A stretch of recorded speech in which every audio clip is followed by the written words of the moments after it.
Saudações, Dux e duquesas tricolores. Aqui quem fala é Duque Tricolor. Para mais essa análise do que eu não falei no jogo de Flamengo e Fluminense. Nesse caso, Fluminense e Flamengo. O último jogo da rodada foi 4-1. Então, sente na poltrona, sente no sofá, deite na cama, relaxe, me escute e entre no meu divã para a gente falar mais sobre esse assunto.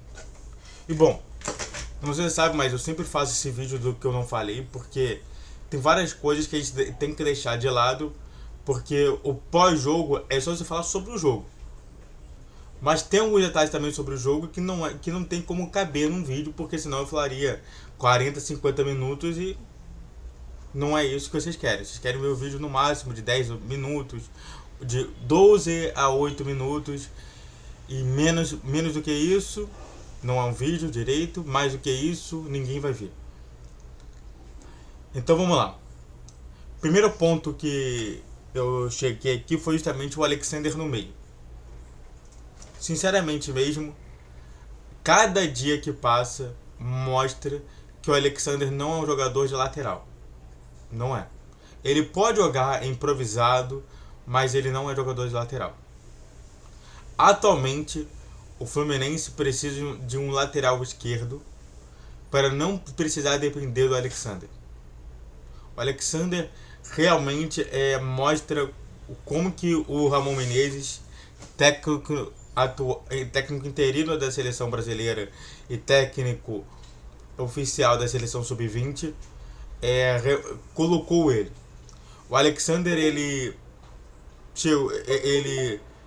realmente chegou no Fluminense depois de ter participado de alguns jogos importantíssimos da seleção sub-20 que não tinha como recusar. E no final da história, o que ficou condicionado dentro do Ramon Menezes é que o Alexander joga no meio. E de fato a gente está vendo como que a diferença é enorme. Percebemos que realmente o Alexander tem dificuldade na lateral. Porque a lateral é uma coisa um pouquinho mais complexa. É justamente o entendimento de quando ir para o ataque, quando se fechar, como se posicionar direito. Porque volante pode... Claro, tudo isso daí também tem que fazer, mas é justamente uma finese. Você precisa ter uma ação fina justamente para você poder entrar nas laterais. O Alexander não possui isso. E é por isso que realmente o Alexander joga muito no meio. O segundo ponto que eu coloquei é Felipe Melo e o seu uso diferenciado. Realmente o Felipe Melo jogou muito, não tenho que negar. E na minha concepção, o jogo pensado do Fernando Diniz é um jogo pensado em movimentações dentro do próprio time que possam justamente embasar uma melhor condição de gol contra o time adversário. Quando você coloca Felipe Melo para jogar um jogo desse, que realmente está valendo uma taça, e o Felipe Melo não corre direito, não vai correr direito, você pensa assim, cara, por que você está colocando o Felipe Melo ainda na zaga? Porque o Felipe Melo, além de ser um cara que realmente sabe como disputar a bola, sabe como roubar a bola como ninguém no mundo, é um dos melhores roubadores de bola do mundo, é um cara que tem realmente aquele passe de profundidade que a gente não vê em outro jogador. Felipe Melo se torna um 10 na zaga. E hoje, o time de Diniz cada vez mais se mostra isso. Se mostra que os zagueiros também jogam. E os zagueiros têm situações específicas para acontecer. O Vitor Mendes de uma tal situação, o Nino de uma tal situação, o David Braz de uma tal situação, o Felipe Melo de uma tal situação. Então tudo isso daí é importante para a gente entender. Que realmente existirão todos os jogadores da zaga têm um tipo de situação que ele vai fazer e que ele vai cumprir excepcionalmente. E que não é defender. Defender é um caso à parte. por último, antes de pedir o triplo C, é justamente a questão do pó de arroz, que até agora eu sinto o pó de arroz no meu rosto inteiro. E também a música que todo mundo se preparou para cantar, que é o Berço João de Deus. Eu acho que foi o momento da catarse. O que é catarse, para quem não sabe, né? Na psicologia a gente fala sobre catarse, sobre realmente a gente liberar tudo aquilo que a gente tem de mazela. Realmente mostrar para as pessoas justamente as mazelas que tem. E sinceramente, meu, o pó de arroz junto com a bênção João de Deus só liberou a catarse, só liberou todo o mal que tem dentro de nós. E a função era única, né? Eu só via justamente as pessoas falando assim, cara, é se concentrar para vencer, é realmente pedir concentração toda hora pro jogador. E não é à toa que era concentra, foca. E realmente, depois que você não tem nenhum problema, depois que você realmente, acabou, não tem mais problema nenhum, realmente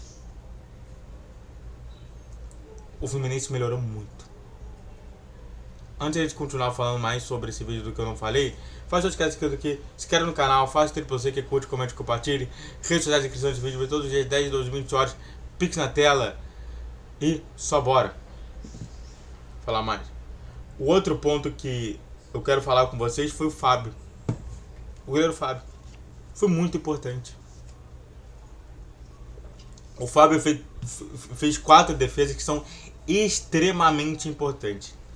Uma no primeiro tempo e 3 no segundo tempo.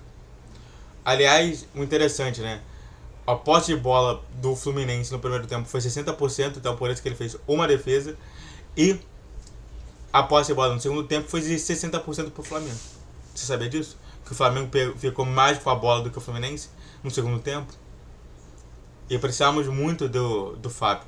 E o Fábio, quando teve a situação realmente de defender, defendeu muito bem. Defendeu magistralmente bem. E o Fábio merece tudo isso. Tanto que, diferentemente de eu não colocar o Alexander, o Felipe Melo, eu vou colocar nesse vídeo o Fábio. O Fábio foi preponderante. O Fábio realmente demonstrou que quer ser um dos melhores goleiros e um goleiro que realmente ganha título. Ganha título.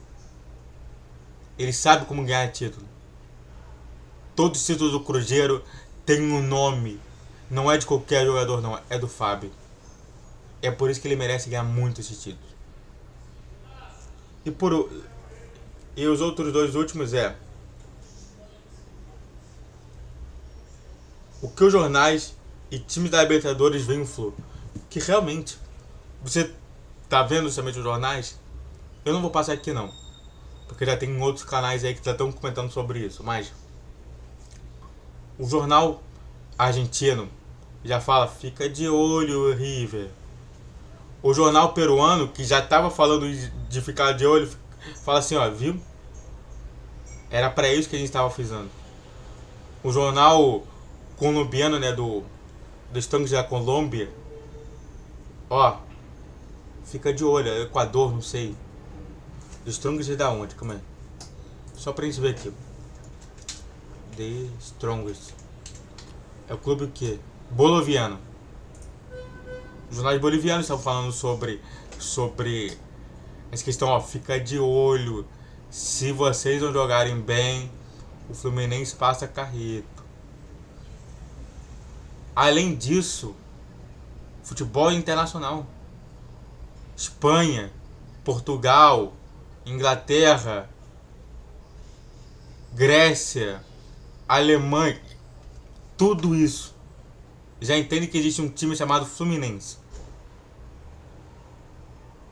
E que é pra ficar de olho num cara chamado Fernando Diniz. E é isso que você tem que entender. E por último, mas não tão menos importante, foi o que eu notei muito nesses 2 jogos. Quando cheguei quando fui pro Maracanã no jogo da ida, tava o tempo limpo. Eu cheguei lá, tempo limpo. O juiz já apitou o final do jogo, começou a chover. Eu hoje vou pro jogo chovendo E quando sai, cadê a chuva? Sumiu. Não tem mais chuva. O juiz apitou, acabou a chuva. É só pra você entender que às vezes os sinais acontecem. O Fluminense supera toda a lógica. É uma coisa mítica. E vocês gostaram desse vídeo? Se inscreve no canal, faz o triplo C, que é curte, comente, compartilhe. Redes sociais na descrição desse vídeo todos os dias, às 10, 12, 20 horas, Pix na tela. E só deixa eu explicar aqui com vocês, antes de vocês acabarem o vídeo, só deixa eu explicar uma coisa. As redes sociais é o seguinte: o Instagram é para falar sobre os spoilers dos vídeos, o Twitter é para falar quando chegou o vídeo, se chegou o vídeo, o TikTok é só para fazer zoeirinha, nada sério realmente. E você tem o YouTube Shorts, que se quiser também olhar, vai ficar legal pra mim. Muito obrigado, saudações tricolores e valeu!